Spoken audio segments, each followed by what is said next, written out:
Hello everyone, మీరు మీ food ప్రొడక్ట్స్ని export చేద్దాం అనుకుంటున్నారా?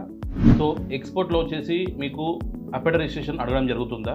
సో అయితే వీడియో కంప్లీట్గా చూడండి, స్టాప్ చేయకండి.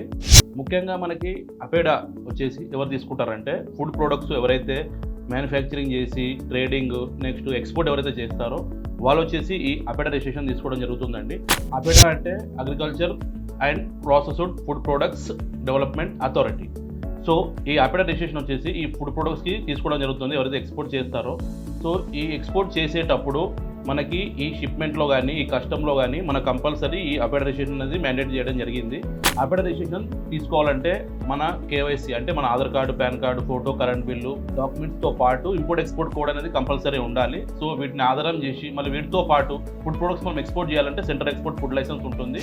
So import export plus central export food లైసెన్స్ని యాడ్ చేసి మనకు అపెడా రిజిస్ట్రేషన్ అనేది మన కంపెనీకి రిజిస్ట్రేషన్ అనేది చేయడం జరుగుతుందండి. సో ఇలా అపెడా రిజిస్ట్రేషన్ మనం తీసుకుంటే మనం గ్లోబల్ వైజ్గా మన కంపెనీకి రికగ్నేషన్ ఉంటుంది.